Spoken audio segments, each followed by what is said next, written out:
Hey, Matt. We're thinking of selling our home and finding a bigger place. Oh, really? I thought you guys loved where you lived. Oh, we do. Our family is just growing. With pets. A dog, a cat, 2 guinea pigs, a hamster. And you're planning on getting more? Maybe a goat or a crocodile. Well, I have the person for you. Kimmy Najad is an experienced real estate agent who prides herself in finding the perfect home for her clients. We're just browsing now. I'm not sure if we really need a realtor yet. Yeah, no worries. Kimmy can help you with the comparative market analysis to help you determine the value of your home if you're planning on selling, or help you determine the going rate for the neighborhood you're moving into. She can also work at your pace. Awesome. All right, I'll give her a shot. What's her phone number? On Facebook, Kimmy Najad, Exit Realty Metro. Her phone number is 902-880-8429, and her email is kimia@exitmetro.ca. 902-880-8429. Awesome. Thanks. This podcast was brought to you by Dan Lomas, that's LOMAS, of lomasfinancial.ca. Are you a small business owner who wants to keep more of your hard-earned profits and pay less taxes to the CRA? Do you want a plan for a comfortable and secure retirement? If your answer is yes, then you need to talk to Dan Lomas at Lomas Financial. Dan Lomas is a financial advisor who has been helping successful entrepreneurs and business owners for over 2.5 decades. He utilizes customized solutions that can help you keep your earnings, dramatically reducing passive income tax. Dan Lomas and his team will help you transition corporate wealth into personal wealth by utilizing customized executive pension plans. Dan will show you how to convert business wealth into personal wealth in a professional manner. Don't let the CRA take more money than they deserve. Don't let your retirement dreams fade away. Contact Dan Lomas today and let him guide you on your path to financial success. Visit Dan Lomas at lomasfinancial.ca or call him direct at 902-209-0855. That's 902-209-0855.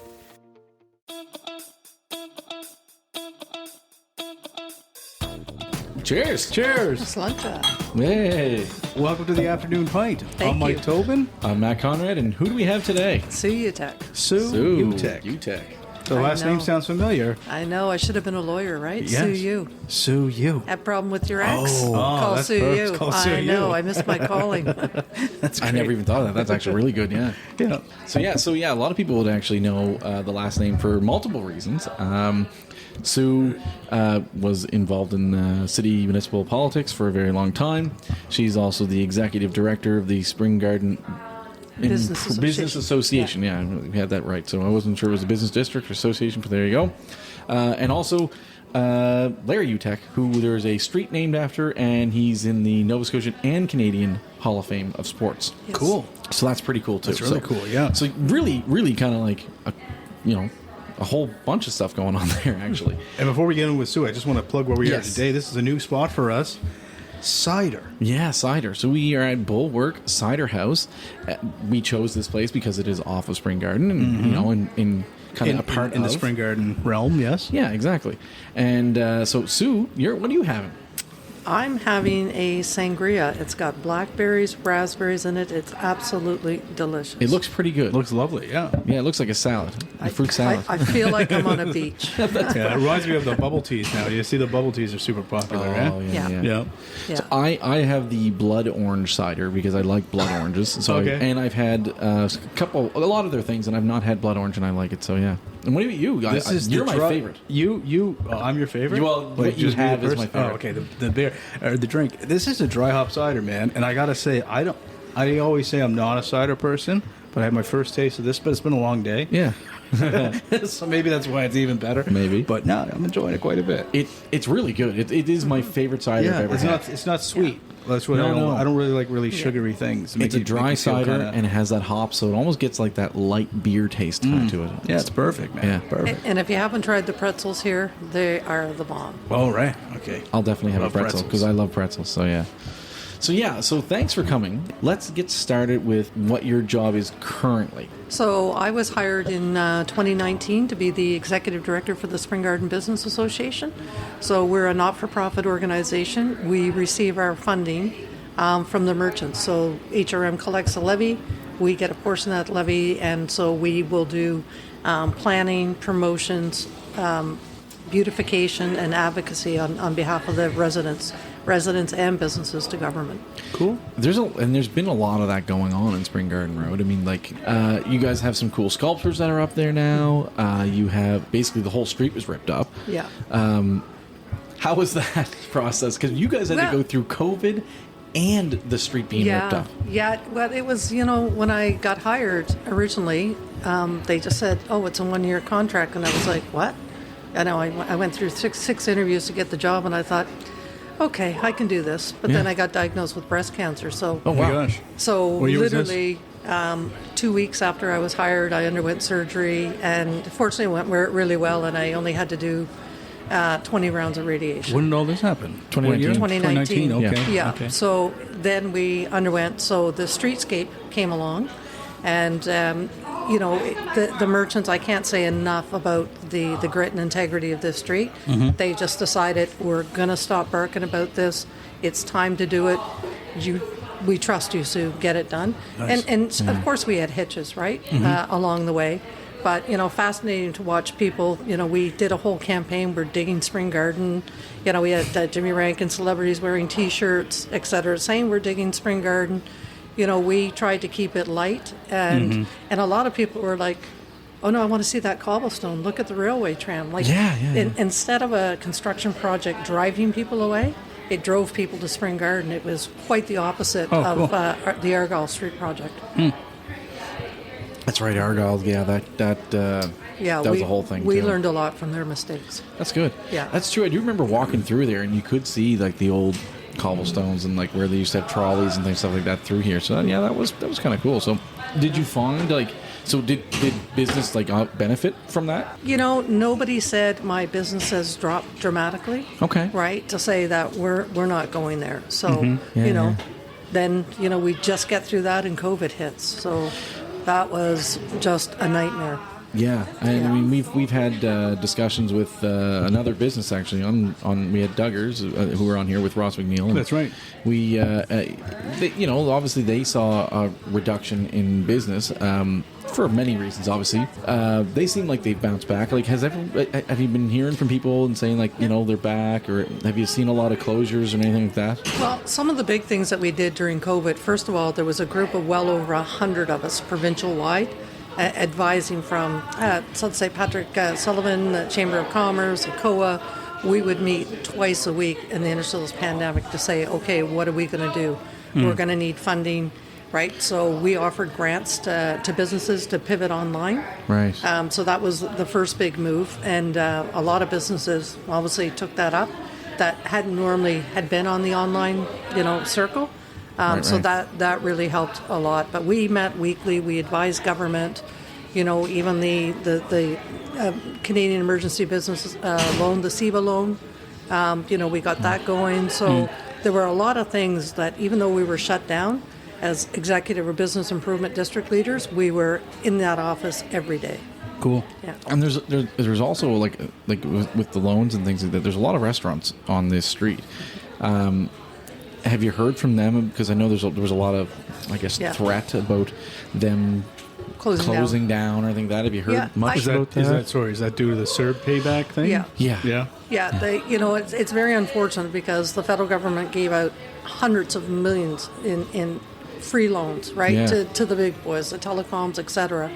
But the lifeblood of the community, Small, has medium to pay business. this back. So we haven't seen as much turnover that I assume we were going to have, but Okay. I think, again, January and February are slow months, and, that's why we do Dine Around here to encourage people to come out to offer specials throughout. So what's Dine Around? So Dine Around, that was awesome. It's still going on. What is it? You're currently in Dine Around. So Dine Around is a food festival Okay.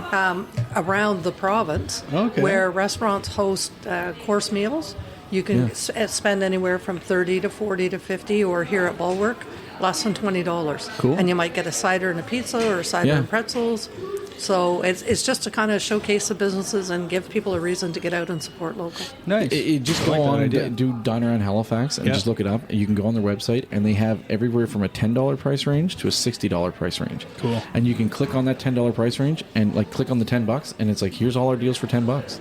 Great idea. It's a great idea, yeah.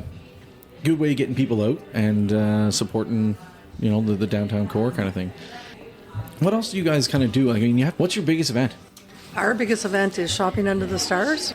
We only do it one night. We used to do it 2 weekends. But, Yeah. but with the current hiring economic, it just didn't make sense for the businesses. We surveyed and they said one night. So Okay. we closed down Spring Garden. We set up fire pits. We have carolers. We have holiday displays where you can get your picture taken. That's really cool, Just yeah. everything to drive people downtown. What were some of the biggest like kind of hurdles that you've seen that you've had to really kind of fight for in the businesses lately? Well, we had the ill-fated bus-only trail project last year. yes. Yet that lasted a whopping 4 days. Okay, people that And- don't know what was that? So they, after they finished the $12 million renovation on Spring Garden, they decided that, hey, we're going to make that bus only to make yes. to make it a more pedestrian experience. Right. I don't know how a Metro Trust bus whipping by you at 40 kilometers an hour is an experience, but unfortunately, I'm meeting with HRM again, and it looks like they want to put another report to council to say how we can close this down to bus only. Yeah, I gotta Yeah. say, like, I've traveled to Europe a bunch of times, and a lot of their city centers have pedestrian-only Yeah. areas, and they're great. Like, honestly, to be able to Yeah. walk to and from, and also, Right. but then having buses in there, I don't know. Yeah. So, and I forgot to say too, Matt, that when we shut down for COVID, but people were allowed out, we put barriers on the street and decorated them up and, put tables out. You might want to be able to get that takeout coffee and, some that was window service only or, just to come out and have a walk. So, I see the wisdom. If I had my way, it would be all deliveries before 11 and the street would be shut down from 11 till like 8 or 9 at night. They say that Spring Garden Road is like the busiest, if not one of the busiest or whatever, streets east of like Quebec. Yeah, we have approximately 28,000 people a day that go up and down Spring Garden Road. Where does the traffic go? We have a lot of challenges with traffic flow in Halifax. Yeah. If they have Spring Garden Road closed, You know what? We did it for almost just a little over a year with the street closure for the construction. do it create And problems? no, the only residents were a little uptight on Moore Street because of the amount of bus traffic going there. Right? Oh, yeah, 'cause they had to it's a reroute narrow down there. street and it's pretty hard for buses to turn left. Okay, but yeah. that is the alternative bus route now. You ever think we could have like kind of like a marketplace type street too? Like, I remember walking through the streets of Yeah. London, like Matt was saying, when you could Yeah. go and you could, get some food on the street. Oh, and, if we could close Spring Garden once a month for events, it'd be happy. But an average street closure, we still don't even have the bills from Shopping Under the Stars, is close to $14,000-15,000. Wow. So when you're running on a $500,000 budget, you pick your street closures carefully. yeah. Because I think I kind of feel like, because I know, like with Argyle Street, they close it down. They have the barricades up and everything now in front of the Nova Center and everything, and they close that off, and they have concerts there. Yeah. They fill it up, put up Right. a stage, Yeah. and But it's filled. remember, there's no parking on Argo. No, But that's again, right. there's no parking on Spring Garden. And No, it's before the all off, streetscape, there were only 4 parking spots directly on the road, and they were in front of 5475, the Bond Building. Okay. Yeah. All right. So it's not a big deal. I mean, everyone drives super slow down there anyway, so like, why not get Yeah. rid of it, right? Like everyone's driving 20 Yeah. kilometers an hour on Spring Garden Road. But some of the merchants, the longtime merchants on the street say, it was a see and be seen street, right? You're gonna drive that honking.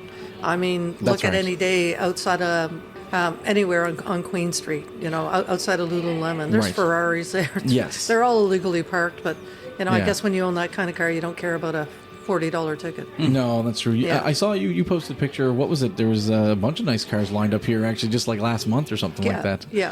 Yeah. So I don't know. I think it was a Porsche and then A Bugatti? A Bugatti, I Yeah. think. Oh, Yeah, nice. something like that. Yeah. Yeah. So there was some. Yeah. So it's kind Yeah. of the same kind of thing here, right? Yeah. Kind of thing. One other thing, I guess, that's a little bit of a huge hot topic right now is the increased tents and homelessness Yeah. and things like that. How has that impacted the streets? It's, when people compare us to the Grand Parade, Yeah. and because there was also tents in the Grand Parade, there is no comparison. because Victoria Park has one toilet. It has no running water. It has no electricity. If you walk out there in the middle of the daylight, you'll see the rats from the garbage. It's not a pleasant situation. And I know I've gone out publicly on behalf of the businesses. Look, we just want everyone safe. Right? This park is no longer safe. And, some of the merchants and other businesses have had to say no longer, you can't come in here, right? You cannot, you're a disruption to the business. The last time you were here, things were broken, things get stolen. That's just part of desperation. And That's true. It's tough to walk through there every day. It just breaks your heart. It's one of those things that, as I said, like Mike Savage, it keeps me up at night. You wake up at 4 a.m. and you think, how cold must it be in a tent, right? This is no way for anyone to live.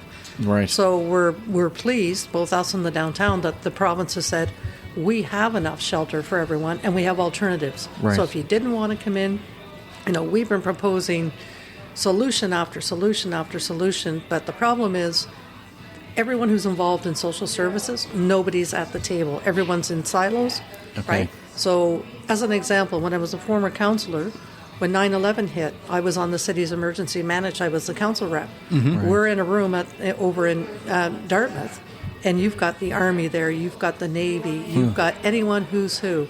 Okay, so what can you do? Okay, I can get Dal and St. Mary's to give up their gyms. Okay, we're going to need 2,000 cots. The Navy goes, or the Army guy goes, well, the Red Cross, the Red Cross said, well, we have 2,000 cots in Ottawa. The Army goes, well, we got the plane to go, right? In 2 days, we had the cots. I mean, you're talking about taking 3,000 people off planes that they weren't allowed to take their luggage, no medication, nothing. You had to sit on that plane till they told you to get off. Right. And we had it solved from pharmacies, etc. And that's what happens with the power of cooperation, everyone in the room. Yeah. And to date, that still has not happened. And I think, for me, that's the most frustrating thing on this whole issue. So you want to see people brought together on the issue? You think that'll help a big amount? Yeah, as an example, last week we just found out, I think it's the Nova Scotia Housing Advocate has $1.2 million for emergency funding for housing. Why weren't they at a table? Why are we not sitting there to say, what pot of money do you have? What resources can you bring to the table? Because I think this could have been solved a while ago, right? Yeah. And again, it's not going to be, everyone's not getting an apartment. Everyone's not getting a home of their own at this point, right? So, I just passed this coming down Spring Garden Road today. There's a guy with a bong. There's another guy smoking a joint. Yeah. I'm raising a kid. There's times where I don't really want that around my family or whatever when I bring my family down here, right? Yeah. Is that being enforced to try to get rid of that stuff? No, we have zero compliance. Yeah. We rarely, The cop literally drove by and this guy's just hawking on a bong on the street. Yeah. The biggest thing that's enforced here is if your meter, if you're going to get a parking ticket, right? Yeah. They're pretty overzealous about that. Right. But again, Which is crazy to me. to me, this is that's someone who's shopping here and spending money here, right? If you don't, I used to smoke cigarettes. I quit. But with cigarettes now, it seems to be more challenging to find a place to smoke than weed. Yeah. Is that crazy? Well, there is actually, under the smoking bylaw, you're supposed to be 10 meters from the building. So, we put up the signs.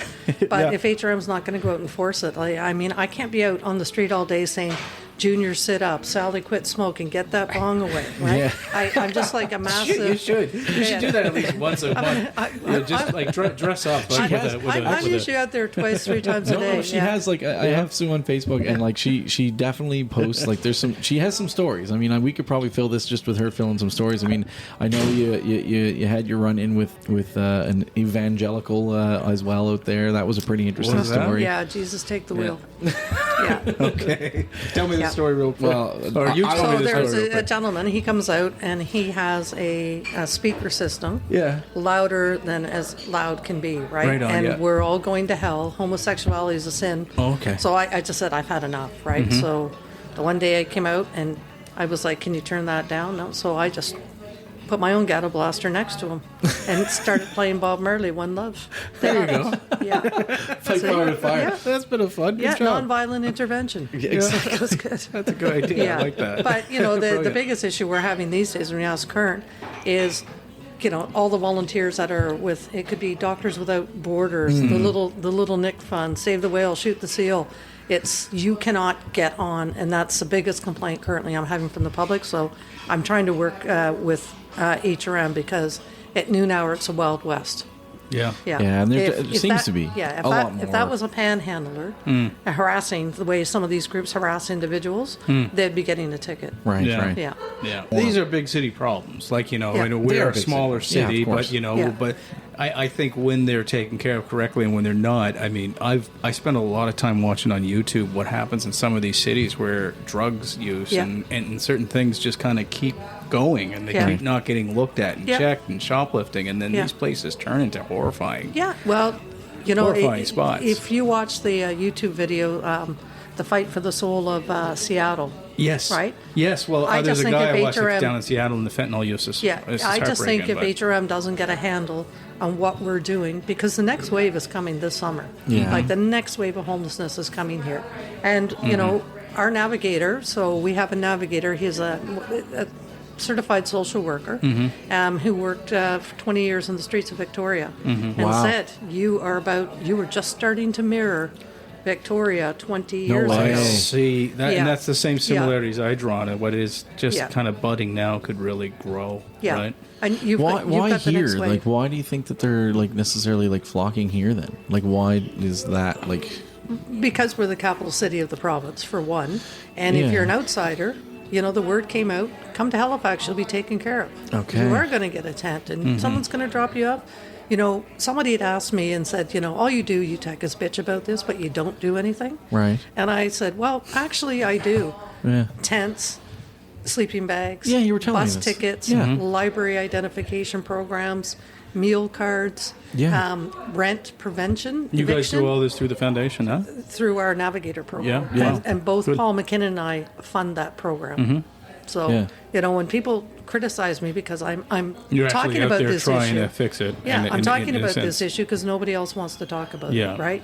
Yeah. And Well, Spring it is a Garden bears problem, brunt. and I think it's a problem that if you don't actually kind of head on say, look, we need to fix this. We need to find a way to help these people, and at the same time keep our streets safe, clean, happy, because that keeps businesses booming. Yeah. And it's just as important of an issue for small businesses as anything else right now. And there's a lot of challenges for small businesses. We all know that. It's infinite, right? I don't know how they do it. I don't know how anyone It's who's just running a crazy. restaurant is surviving right now. It's crazy, right? Look at the price of food. Price of food, price of staff, keeping staff, Yep. right? It's just everything is so challenging.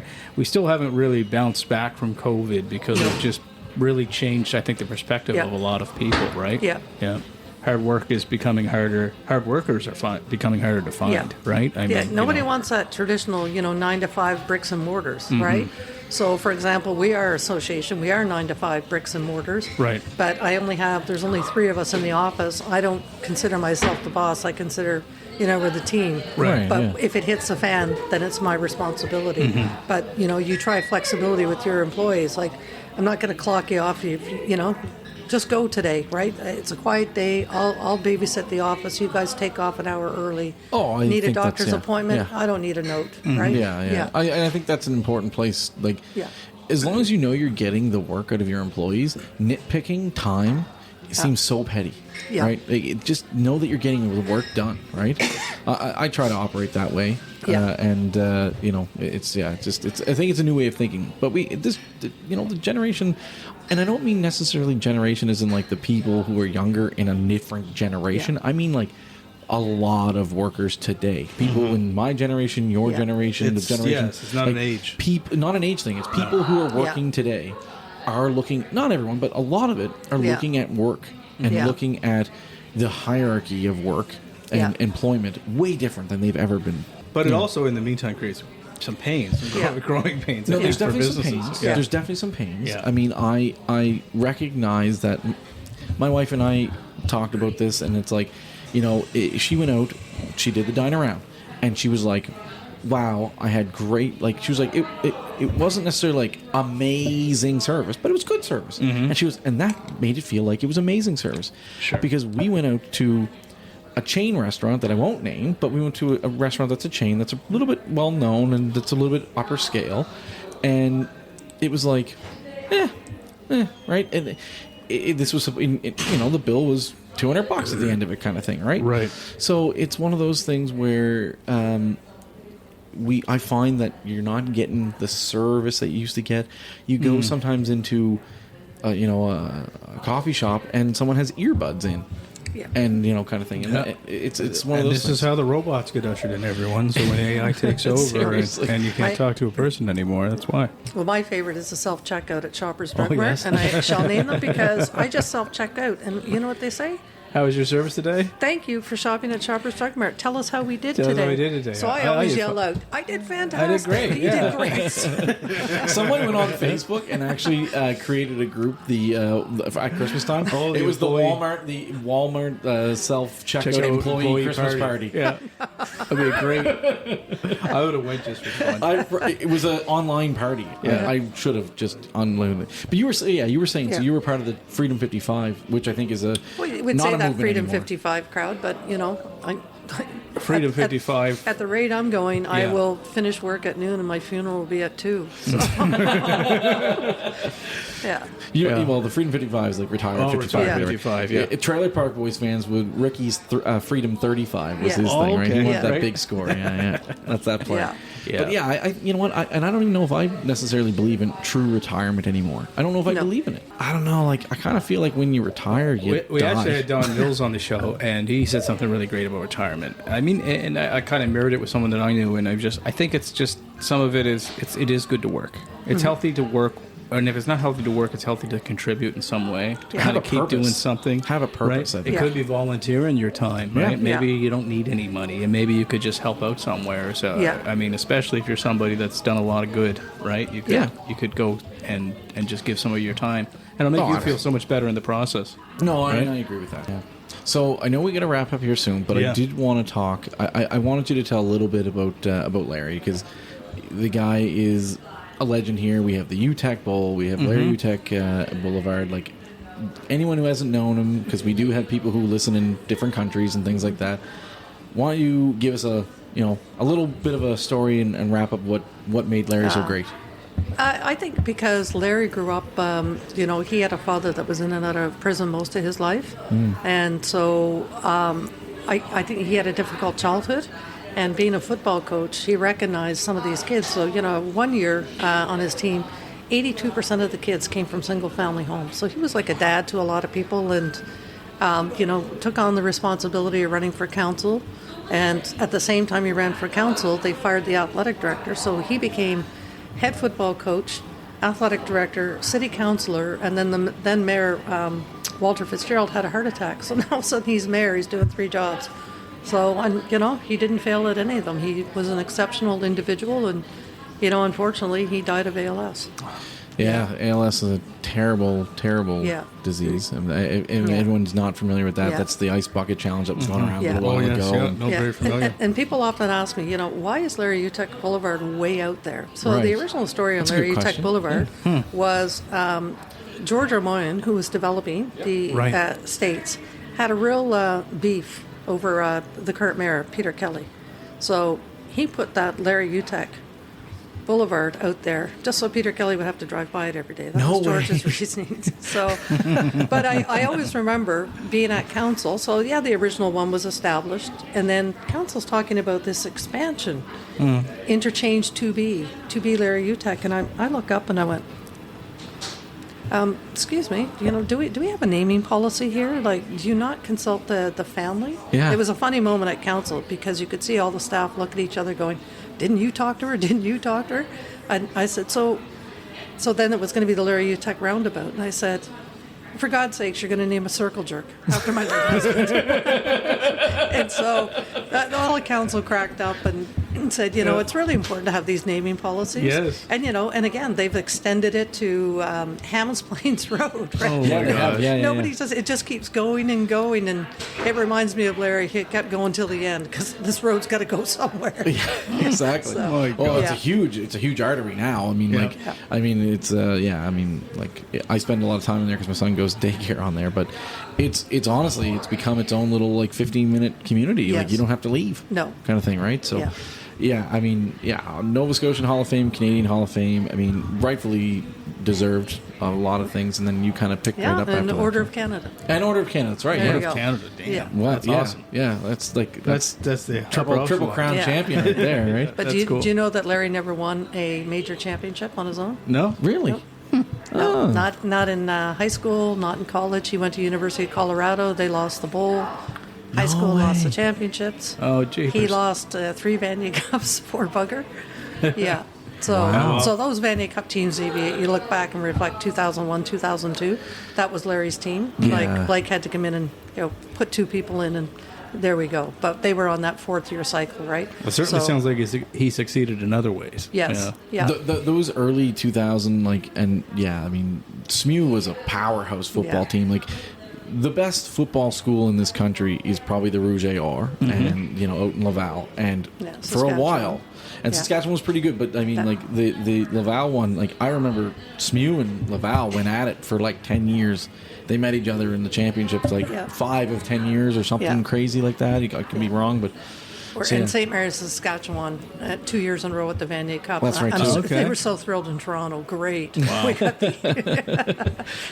So I think we should end this with Sue telling us you have fun facts for Spring Garden. I think that's a great way to end it, and then we'll end with our cheers and go from there. Okay, so fun facts about the Spring Garden. We have over 300 businesses in the area, over 2,280 places to park, so walking is easy, 99 of 100 on the walk score scale, 77,000 residents within a 20 to 30 minute bike ride. Wow. Historic Schmidtville was designated as Canada's greatest neighborhood in 2017. 26,000 students attending 3 institutions within a 1 kilometer radius. What is this called? 4,000 visitors to the library on a daily basis, 28,000 visitors to the street, and over 250 cruise ship customers in the summer. Wow. Amazing. So that library was actually voted, I think when the year it was built, it was voted one of the most, one of the best architectural buildings in the world. Yeah, and I was vice chair of the library board at the time, and by the time we negotiated all the land swaps and the money, that library costs the taxpayer of each around $5 million. Wow. For a $47 million project. Wow. I know. They should have put Pretty me good. in charge Pretty more good. often. Pretty good.